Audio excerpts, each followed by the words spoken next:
자, 지난 시간에 이어서 계속 진행을 합니다. 자, 개별 판례 갈게요. 1번에 1번 판례. 앞서 매일 문제 1번 시험에서 있었던 지문이요. 예, 최근에 우리 시험, 각종 시험에 많이 등장 개별 판례입니다. 당연히 채권이 소멸시효가 완성이 되었다면은 채무자는 뭐요? 이를 이유로 시효 완성을 주장할 수 있는 권리가 있죠. 그렇지만 그와 같은 주장이 뭐요? 권리 남용이 될 수도 있다는 겁니다. 예. 그래서 왜? 채무자가 시효 완성 전에 여기다 체크할게요.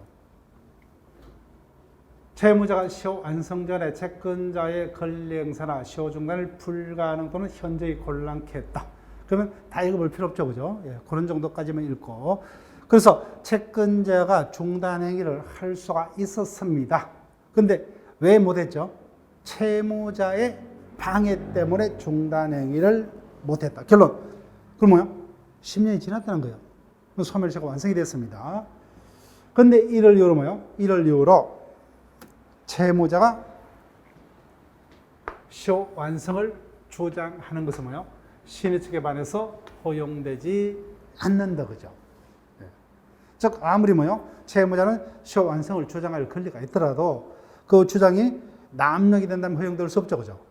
왜 남용이 되었냐는 판단했죠, 그죠? 채권자가 중단을 시킬 수도 있었는데 채무자의 방해 때문에 중단을 못한 경우, 그래서 채무자의 시효 완성 주장은 권리 남용이 된다는 겁니다. 2번 판례 제가 설명했고 이 부분은 이미 출제가 됐다 그러죠. 보세요. 경계를 뭐야? 아주 조금 경계를 침범했죠. 그래서 철거를 청구합니다. 철거해봐야 뭐야? 청구자에게는 이득이 없습니다. 근데 건물 소유자에게는 뭐야? 아예 건물을 못 쓰게 되는 엄청난 불이익이 있죠, 그죠? 이는 권리남용이 될 수 있다, 그죠? 다만 이 경우 철거 청구는 허용되지 않더라도 이부터 적으시면 되죠. 그럼 철거 청구는 뭐요? 권리 남용 허용 안 됩니다. 다만 토지 사용에 대한 뭐요? 사용 대가에 대해서 부당이득 반환 청구는 가능하다, 그죠? 반환 청구는 됩니다. 철거 청구는 안 돼요, 그죠? 철거 청구는 권리 남용에서로 허용이 되지 않습니다. 그렇지만 토지 사용 대가에 대해서는 부당이득으로 반환을 청구할 수 있다.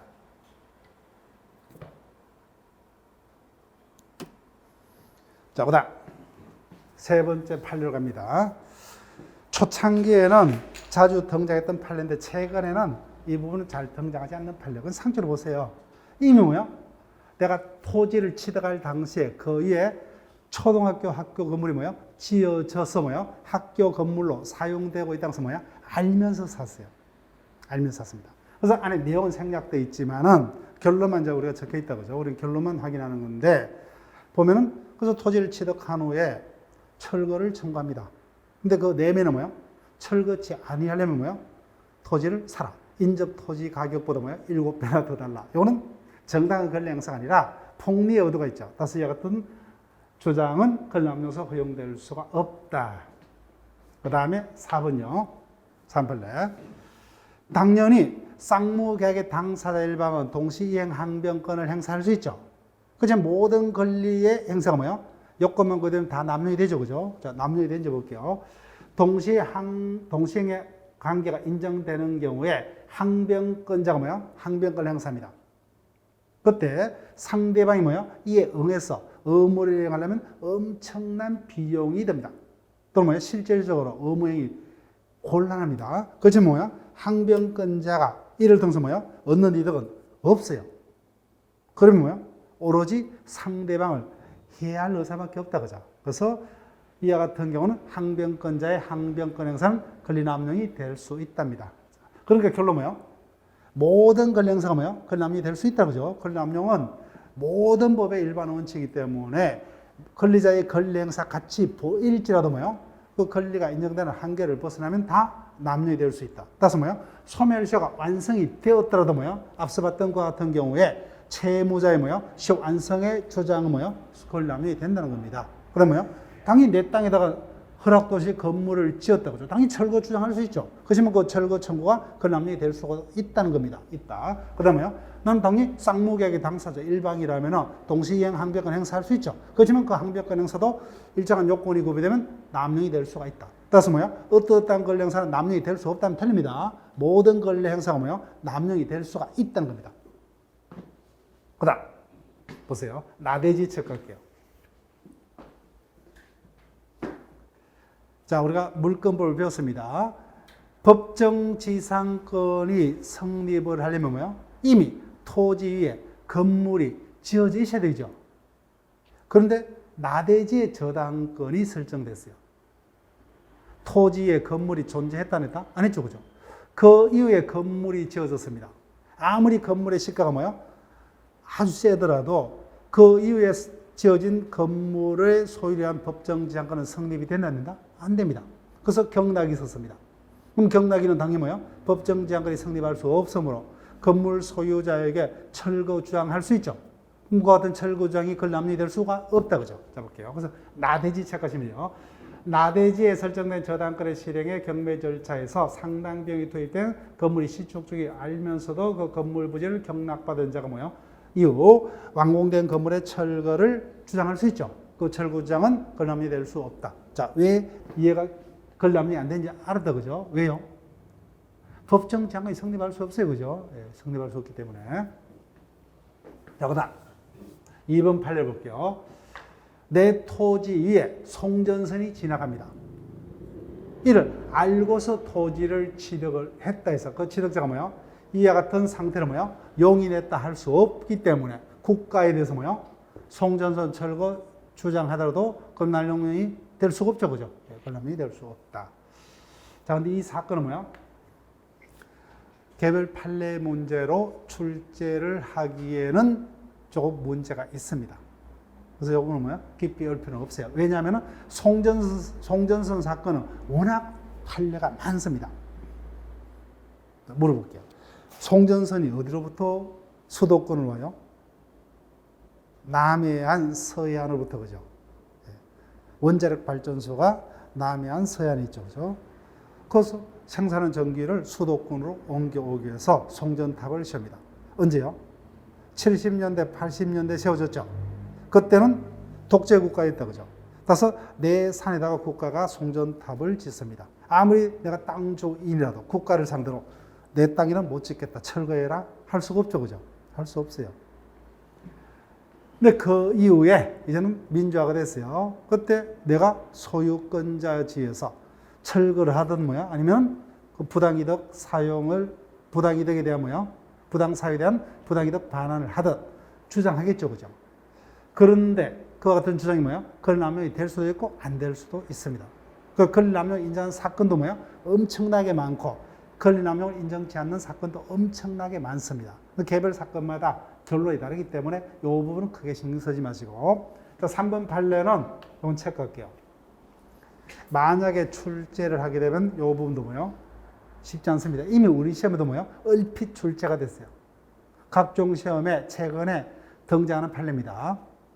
당연히 국가도 뭐요? 국민에게 어떤 불법 행위 등의 손해배상 채무자가 될 수도 있죠. 그죠? 채무자가 될 수 있습니다. 그렇지만 이 어떤 불법 행위에 기한 손해배상 채권은 소멸시효 대상이 되죠. 그죠? 3년 또는 10년의 소멸시효 걸립니다. 우리가 불법 행위를 이미 배웠기 때문에 그 숫자는 기억이 나는지 떠올려 볼게요. 3년. 피해자 또는 법정 대리인이 뭐요? 손해 및 가해자를 안 날로부터 3년이 지나거나 또는 뭐요? 불법 행위를 한 날로부터 10년이 지나면 시효 소멸이죠. 그죠? 즉 국가가 뭐요? 채무자일지라도 뭐요? 당연히 손해배상 채권이 시효 소멸됐다면 국가도 뭐요? 시효 소멸을 주장할 수 있다. 그죠? 주장할 수 있지만 이와 같은 주장이 예외적으로 권리남용이 될 수도 있다. 그죠? 예. 앞서 우리가 1번 판례 1번 보세요. 1번 판례. 권리남용이 아닌 판례. 국가를 채무자라고 이입을 시켜서 읽어볼게요. 그래서 국민이 내가 뭐야? 국가를 상대로 당연히 손해배상 채권을 중단을 시킬 수 있었는데 국가의 방해 때문에 중단을 못 시켰다. 그런 경우는 국가는 채무자 입장에서 소멸시효를 주장할 수 있다 없다? 없다. 그죠? 없다. 그 내용이에요. 그래서 국가도 뭐야? 당연히 채무자의 채권자의 채권이 시효 소멸을 되었음을 주장할 수 있죠. 그죠? 따라서 국가가 시효 소멸할 주장 자체가 권리 남용에 해당을 하려면 국가의 시효 완성 주장이 신의척에 반해서 권리 남용에 해당하려면 일반 채무자와 똑같은 그와 같은 특별한 사정이 있어야 된다. 그런 경우가 아니라면 국가도 채무자 입장에서 시효완성 주장할 수 있다. 그죠? 있다. 다만 채권자가 왜 중단을 못 시켰어요? 채무자인 국가의 방해 때문에. 그때는 시효완성 주장은 권리남용이 된다. 네, 똑같은 거예요. 국가도 국가란 이유로 시효완성을 주장 못하는 건 아닌데, 그죠? 국가도 원칙 시효완성을 주장할 수 있다. 있다는 거예요. 자, 그러면 권리남용에 관한 문제를 볼게요. 교과서 기출지문입니다. 13회차 지문요. 보세요. 무효장. 무효장은 권리남용이 아니죠. 그죠? 예. 무효는 누구나 주장할 수 있으므로 무효 주장이 실측 위반이 될 수 없죠. 실측 위반이 아니기 때문에 그 같은 주장은 권리남용이 될 수가 없다. 그죠? 그래서 1번 틀렸습니다. 무효는 누구나 주장할 수 있죠. 따라서 자신 스스로 강행법규 위반의 행위를 한 자가 이를 이유로 무효를 주장하는 것은 실측 위반이 아니므로 그 주장이 권리남용이 될 수가 없다. 자, 그다음 제일 많이 뜨던 질문 중에 하나죠. 권리남용 금지 원칙, 신의성실의 원칙하는 민법 위조는 임의법규다, 강행법규다. 강행법규. 법원은 직권을 판단할 수 있다. 그죠? 즉 당사 주장이 있든 없든 당사 주장 불문하고 신의적 위반, 권리남용 금지 원칙 위반을 판단할 수 있다. 그다음 그래서 3번 질문은 2번 질문과 연결되는 질문이에요. 민법 위조, 권리남용 금지 원칙, 신의성실 원칙은 강행법규죠. 그래서 당사자가 합의로 그 적용을 배제한 특약은 허용되지 않는다. 맞죠? 그죠? 정답은 3번. 자, 보세요.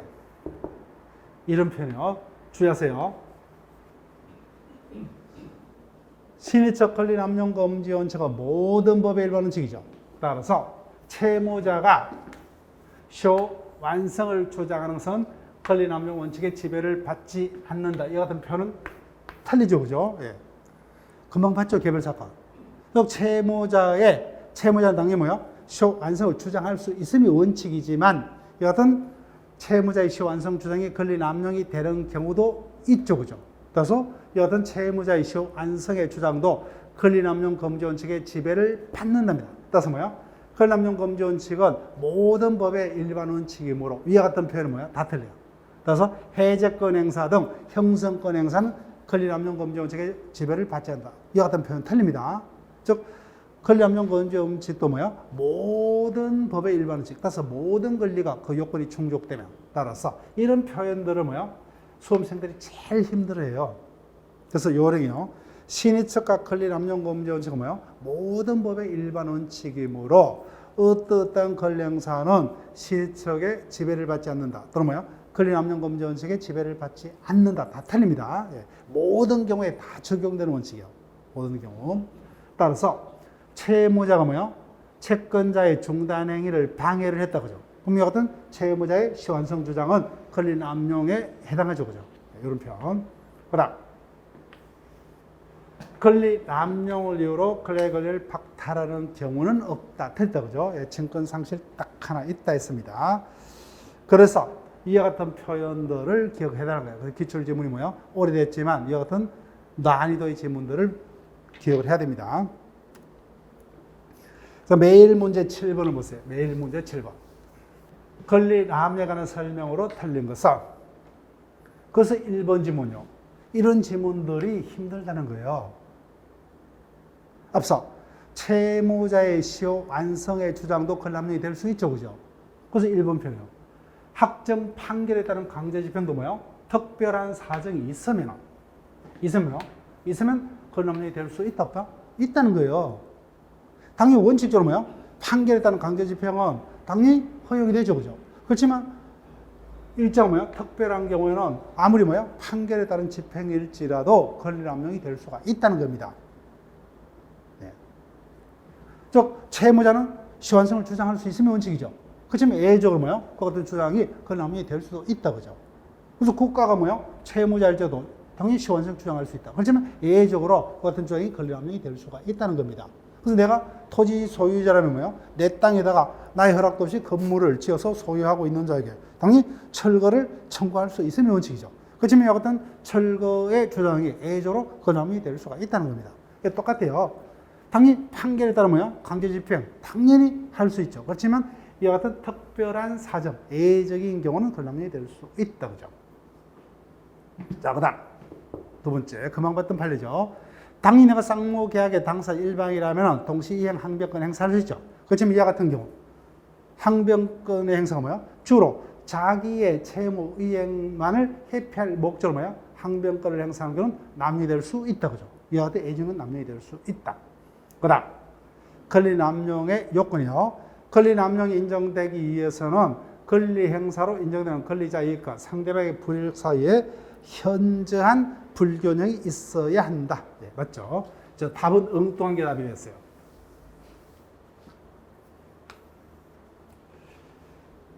권리 남용으로서 상대방이 뭐요? 손해가 있다면 상대방은 불법행위 손해배상 청구를 행사할 수 있죠.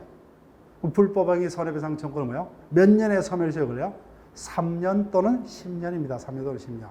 1년짜리는 아니죠. 그죠? 1년은 어복, 친구동, 장구동의 사용료 채권, 그죠? 예, 학원비, 그죠? 이런 것들만, 음식 예상비, 이런 것들은 1년이요. 자, 그 다음. 이분도 여러 번 설명했죠, 그죠? 당연히 내 토지 위에 타인이 뭐요? 나의 허락도 없이 건물을 지어서 소유하고 있다면 이를 이유로 철거 주장할 수 있다. 그렇지만 예외적으로 철거 주장이 권리 남용이 될 수도 있죠. 그렇지만 그 경우에도 뭐요? 철거는 주장할 수 없지만 토지 사용 대가는 부당이득 반환 청구할 수 있다. 그죠? 예, 우리 시험도 최근에 출제가 되었었습니다. 자, 지금까지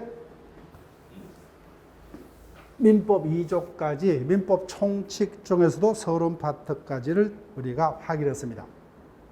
자, 권리 충돌과 경합은 기본 이론 시간에 뭐요? 한 번 하고 안 한다 했습니다. 심화반에서는. 예. 그 부분은 여러분들이 꼭 다시 한번 보시려면 기본반을 한번 참조하시고 본격적으로 출제 가능성은 거의 없다 했습니다. 자, 지금까지 우리가 1조와 2조에 해당하는 조문 두 가지를 봤어요. 그죠? 자, 그럼 쭉 우리가 지금까지 배웠던 부분에서는 최대 3문제까지가 출제가 될 수 있죠. 첫 번째 출제 포인트가 뭐예요? 1조, 민법의 법안. 그 다음에 두 번째가 뭐예요? 형성권을 위주로 한 권리의 종류 파트. 그 다음에 민법 2조는 무조건이죠. 그죠? 무조건. 자, 그럼 3장 권리 주체로 갑니다. 자, 권리 주체는 뭐예요? 두 명이 있죠. 그죠? 우리와 같은 육체적 생명체인 자연인과 법에서 인정하는 법인 두 명이죠. 그죠? 이 전체에서 평균적으로 6문제, 그죠? 그 평균적으로 5에서 7문제가 출제가 될 건데 우리는 6문제를 예상하면서 진행한다. 그러면 뭐야? 각각 3문제 정도가 일반적으로 출제가 될 거예요. 자, 먼저 자연인 파트로 갑니다. 교과서 쭉 그대로 쭉 따라오시면 돼요. 교과서 그대로 쭉 진행이 되기 때문에. 자, 권리 주체는 두 명이다. 그죠? 자연인과 법인. 그래서 3조는 우리 자연인을 말하죠. 3조 볼게요. 권리 능력의 존속 기간이라는 제목하에 사람은 생존하는 동안 권리 의무 주체가 된다. 그래서 그림을 그리면은 언제부터요? 출생 한때부터 뭐요? 사망하기 전까지의 생명체를 자연인이라고. 법조문을 보니까 뭐요? 남녀 불문, 나이 불문이요? 모두 평등하게 오죠. 따라서 출생 전에는 자연이 될 수가 없고 출생 전의 생명체는 뭐야? 태아. 따라서 태아는 원칙 권리 주체가 아니죠. 권리 주체는 두 명이니까 태아는 원칙 권리 능력이 없다. 그 다음에 뭐야? 이미 사망한 자. 당연히 뭐야? 이자는 권리 주체가 될 수 없죠. 그죠? 그 다음에 두 번째 법인입니다. 자연인과 달리 법인은 법률의 규정에 쫓아서 정관호정한 목적 범위 내에서만 권리의무 주체가 된다. 자, 그때 우리가 다시 설명하겠지만 자연인과 법인의 규정 형식이 자연인은 뭐요? 생존하는 동안 권리의무 주체가 된다. 어떤 범위 내에서만 권리의무 주체가 된다. 제한이 없죠, 그죠? 근데 법인은 자연과 달리 권리 주체지만 법률의 쫓아서 뭐요? 법률의 범위 내에서 그다음에 뭐요? 정관의 목적 범위 내에서만 권리 주체가 된다는 거예요. 그 점이 자연과 달리 권리 능력이 처음부터 제한이 되더라. 자, 그때 다시 설명합니다. 자, 권리 주체는 2명이 있더라. 자, 민법상의 능력으로 합니다. 여기서는 뭐요? 능력 파트에서 출제될 수 있는 개념은 뭐밖에 없다? 의사능력밖에 없다 했습니다. 의사능력. 먼저 능력이란 단어 자체는 우리가 일상생활에서 사용하고 있는 단어의 의미하고 똑같다 했습니다. 무엇을 할 수 있는 거죠. 무엇이 될 수 있는 일상적인 우리가 이해하고 있는 단어의 의미하고 똑같아요. 그러면 권리 능력이란 금방 봤던 권리 주체가 될 수 있는 자격을 말합니다. 근데 권리 주체가 될 수 있는 자는 뭐예요? 자연인과 법인 2명밖에 없죠. 그래서 우리 시험도 이미 진행됩니다. 반려동물. 반려동물은 권리 주체가 될 수 없죠. 따라서 이런 자들의 행위는 뭐예요? 효과가 발생할 수 없죠, 그죠? 언제나 무효다, 그죠? 예.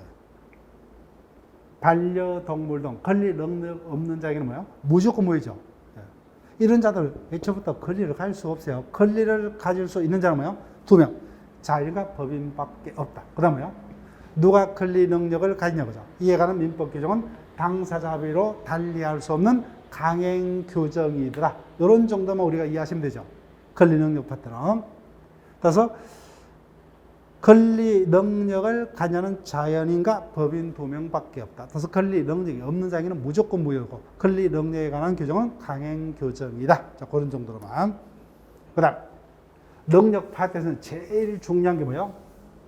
의사능입니다. 그러니까 능력 파트에 출제된다면 여기서 출제됩니다. 그래서 우리 시험에도 한 2번 정도 출제가 됐습니다. 자, 여기 다시 설명드릴게요.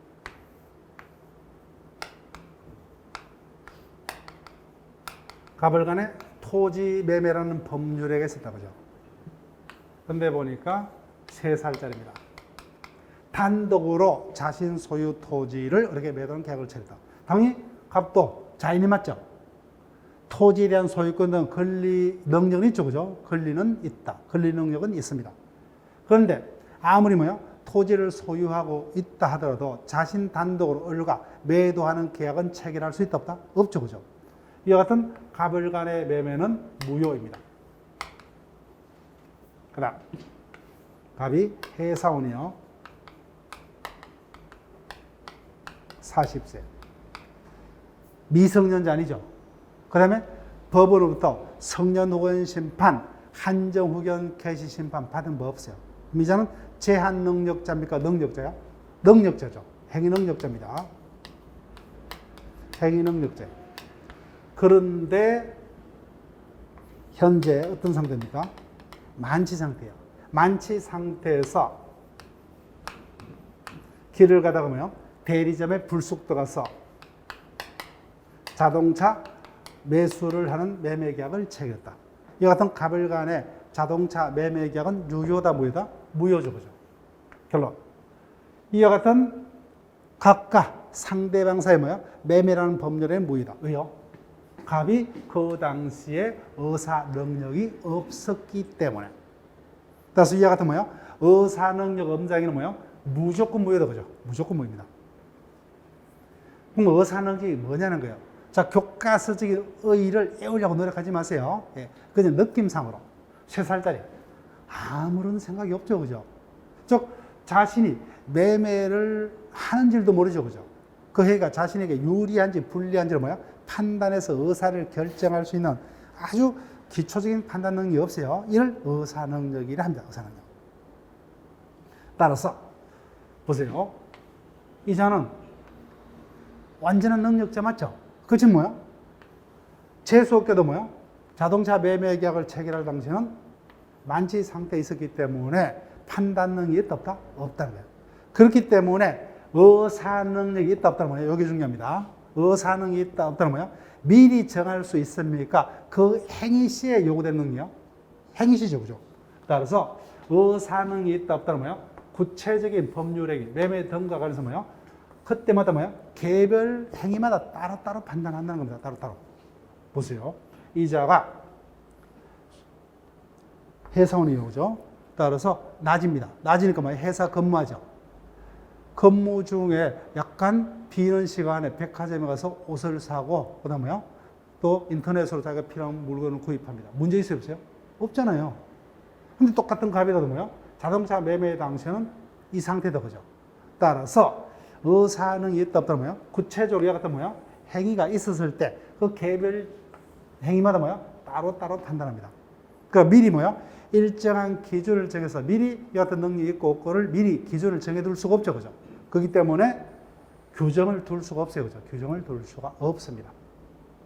그래서 요 부분을 기억하시고, 그래서 문제점 자체는 그냥 이해만 하시면 돼요.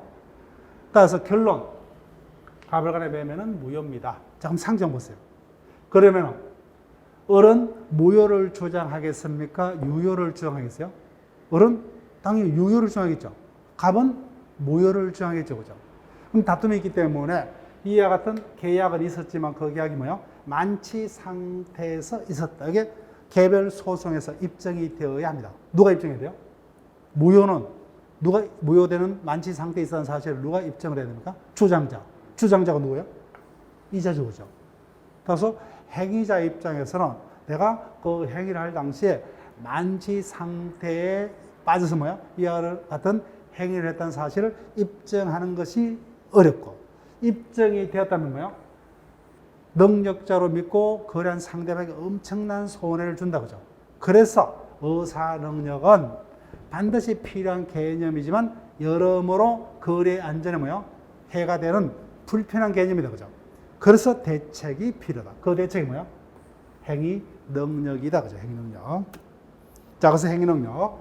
행위 능력이란 매매 등의 법률 행위를 단독으로 유효하게 할 수 있는 자격을 뭐야? 행위 능력이라고. 우리가 일반적으로 민법에서 능력이라면 행위 능력을 말합니다. 그래서 키포인트. 앞서 의사 능력은 뭐야? 구체적인 법률 행위가 있을 때마다 뭐야? 개별적으로 판단하기 때문에 문제였다, 그죠? 그래서 편리하게 하려면 뭐야? 그때그때마다 판단할 게 아니라 미리 뭐야? 미리 의사 능력은 뭐야? 미리 일정한 기준, 그죠? 나이 또는 재판에서 미리 객관적으로죠. 예. 오탈자 않습니다. 객관적으로 뭐야? 해결한 제도입니다. 그래서 개개인별로 뭐야? 차이를 인정치 않는다, 그죠? 차이를 인정치 않습니다. 자, 이 표현이 어떤 표현인지 보세요. 이자가 17세입니다. 그럼 이자는 성년자입니까? 미성년자예요? 미성년자죠. 근데 개인적으로는 박사 학위를 가지고 있다. 그렇지만 이자는 미성년자죠. 따라서 개개인의 차이는 인정치 않죠, 그죠? 객관적으로 연령, 재판에 따라서. 그 다음 40세입니다. 이자 지금 침해를 심하게 앓고 있어요. 그렇지만 이를 이유로 뭐요? 법으로부터 성년 후견, 한정 후견 심판 받은 바 없어요. 미성년자입니까? 성년자요? 성년자죠. 성년자이고 행위 당시에 한정 후견, 성년 후견 심판을 받은 바 없다. 그럼 이자는 제한 능력자다, 행위 능력자다, 행위 능력자라는 거죠, 그죠? 그래서 개개인의 차이는 인정 안 합니다. 따라서 행위 당시에 뭐요? 나이와 재판에 따라서 뭐요? 획일적으로 개개인의 차이를 인정치 않고 능력의 용어를 미리 정한 이와 같은 개념을 행위 능력이라고. 이와 같은 능력이 없는 자는 뭐요? 제한 능력자라고. 우리 법은 경제적 약자인 제한 능력자 보호를 해서 뭐요? 제한 능력자에게는 취소할 수 있게끔 하고 있다, 그죠? 따라서 앞선 시간에 배웠던 신의척과 비교해서 제한 능력자 제도와 신의척 제도가 충돌하면 어느 제도가 우선한다? 약자 보호인 제한 능력자 제도가 우선한다, 그죠? 따라서 제한 능력자의 제한 능력을 이유한 취소로 뭐요? 신의척을 이유로 부정하지 못한다, 그죠? 예, 부정하지 못한다. 그래서 법적 성질. 누가 행위 능력이 있고 능력이 없는 자고요. 이는 당사자 합의로 맡길 수 있는 성질이 되지 못하죠. 그죠? 질서와 관련되기 때문에 행위 능력에 관한 규정은 강행 규정이더라. 그러나 불법 행위 능력, 다른 말로 책임 능력, 그죠? 불법 행위 파트에서 필요한 능력이죠. 즉 자신의 행위에 의해서 타인에게 재산상 손해가 생겼죠. 그죠?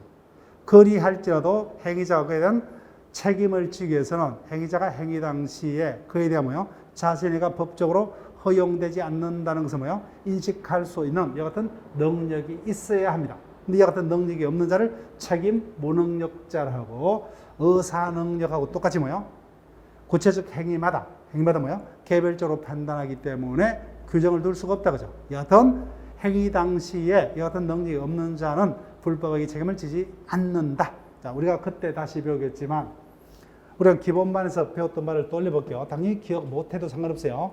대표적인 책임 무능력자 뭡니까? 아주 나이가 어린 심신, 나이가 어린 미성년자, 그죠? 유아등. 그 다음에 심신상실자, 이런 자들이 책임 무능력자였다. 그죠?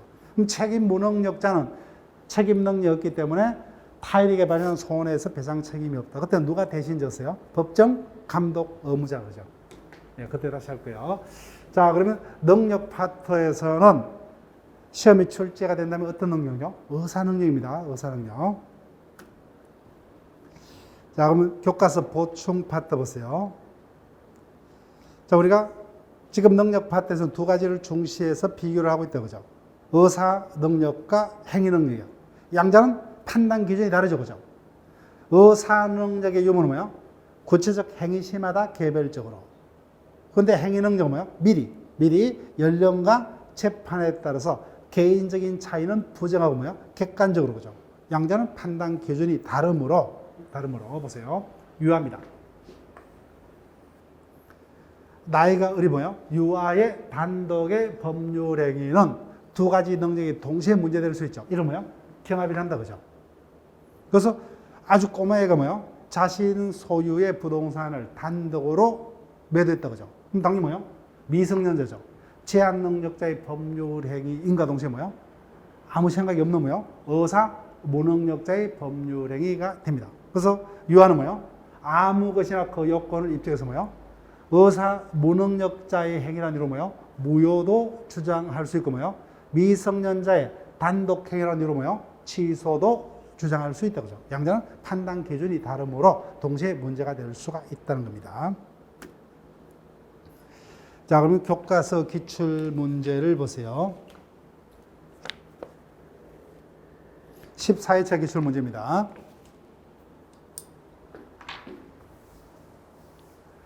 의사 능력에 관한 설명 중 틀린 것은, 자, 1번이 의사 능력에 관한 판례의 개념이요. 근데 굳이 외울 필요 없어요. 그 다음 2번. 의사 능력은 구체적 법률 행위마다 개별적으로 판단하므로 그때그때마다 다르죠, 그죠? 사람마다 다르기 때문에 규정을 둘 수 없다. 자, 그럼 여기서 이 표현 기억할게요. 네. 그래서 우리가 기본반에서 이해할 범위와 심화반에서 이해할 범위가 차이가 납니다. 자, 141조를 한번 찾아볼래요. 141조. 자, 교과서는 257페이지요. 257페이지 제일 밑에 141조입니다. 취소할 수 있는 법률 행위를 취소권자가 취소하면 당행에는 소급해서 무효되죠. 이 행자는 이행할 필요 없죠. 근데 이미 이행했다면 부당 이득으로 반환해야 됩니다. 그때 선의자는 현존 이익 범위에서 악의자는 이자 플러스 손해까지 배상을 해야 되는 게 원칙이죠. 근데 우리 법은 제한 능력자를 보호를 할 목적으로 제한 능력자는 무조건 선악 불문하고 어디까지만요?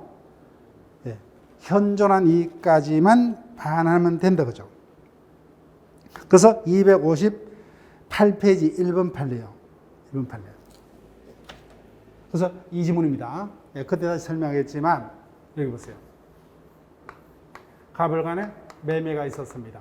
근데 이자가 그 당시에 의사 무능력자예요. 그러면 가별간에 매매는 유효다, 무효다? 무효죠. 그럼 이행할 필요가 없어요. 근데 이미 이행이 있었습니다. 그러면 부당이득으로 반환해야 되겠죠. 반환해야 돼요. 그때 의사 무능력자의 반환 범위가 어떻게 될 것이냐. 의사 능력에 관한 규정은 있어요, 없어요? 없죠, 그죠? 없어요. 의사 능력, 제한 능력자가 능력자, 의사 무능력자하고 제한 능력자를 비교해 볼게요. 그래도 나름대로 누가 더 약간은 더 똑똑해요? 제한 능력자가 저 똑똑하죠, 그죠? 제한 능력자가. 근데 제한 능력자도 뭐요? 반환 범위는 그 보호에서 선악불명하고 현존 이익까지, 그죠?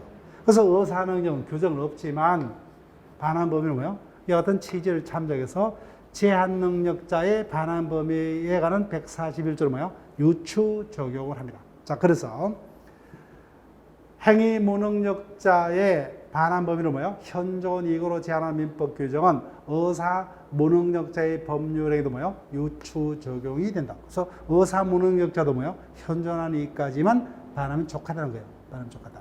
우리 해당 파트 다시 설명드릴게요. 이 부분도 지문화가 될 수 있고 이미 지문화 됐다, 그죠?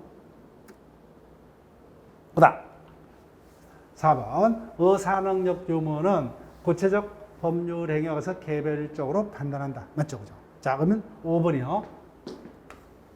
의사능력은 언제 요구되는 능력이요? 행위시죠, 그죠?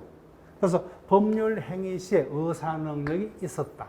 그러면 그 행위는 문제 있다, 없다? 없었어요, 그죠? 없어요. 행위 시에 의사능력이 있었다면 그 이후에는 의사 무능력자가 되었더라도 이를 이유로 뭐요? 그 법률 행위는 무효가 될 수 없죠. 취소란 단어는 있을 수도 없죠, 그죠? 의사 무능력자 행위는 무효입니다. 무효가 될 수 없다, 그죠? 다 틀렸어요. 의사 능력은 언제 구비가 되면 족한 능력이요? 매매 등 법률 행위 시에. 그래서 행위 시에 뭐요? 의사 능력이 있었다면 그 행위는 의사 능력자의 행위이지 의사 무능력자의 행위가 아니다, 그죠? 자, 매일 문제 8번 보세요.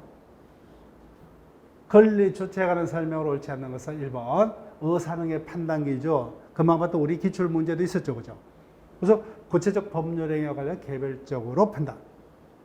그다음 2번 이 지문을 기억해야 하는 거예요. 이 지문. 따라서 구체적 법률 행위마다 개별적으로 판단하기 때문에 행위의 종류마다 뭐요? 요구되는 의사 능력의 정도가 같다, 다르다?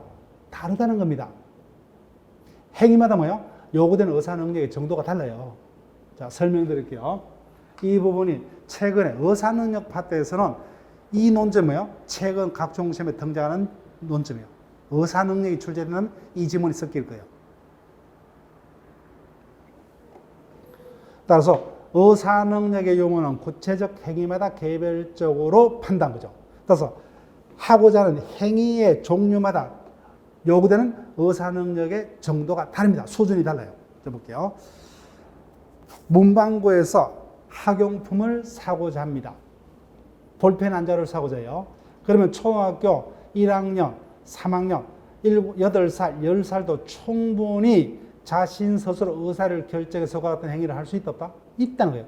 그 정도의 행위는 그 정도의 판단 능력만 있으면 좋습니다.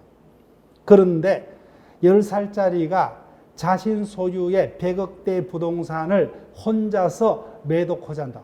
할 수 있다, 없다? 판단할 수가 없죠.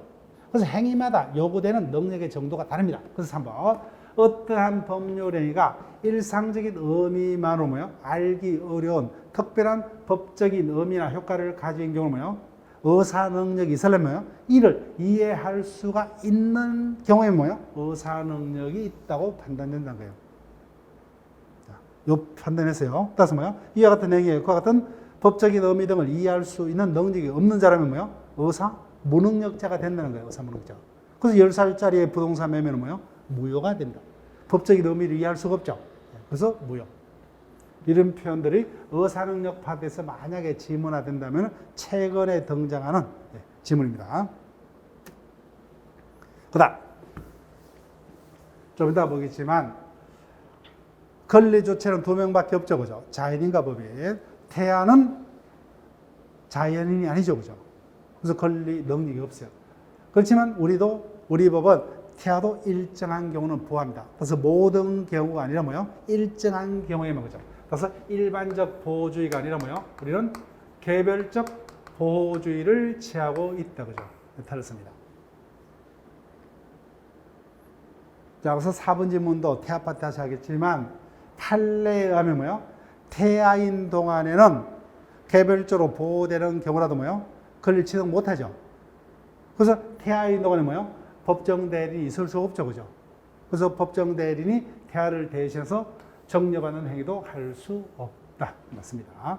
그 다음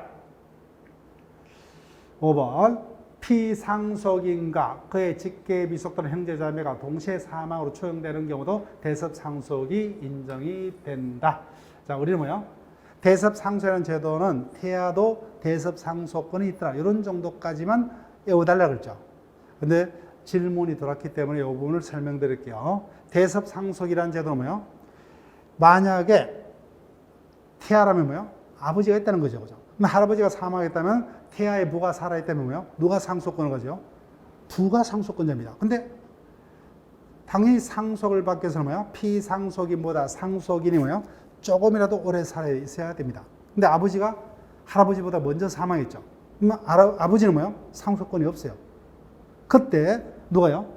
자식인 태아가 뭐요? 아버지의 순위를 이어받아서 뭐요? 상속을 받는 것은 뭐요? 대섭상속이랍니다. 아버지 순위로 올라가요. 그게 대섭상속입니다. 자, 한번 볼게요.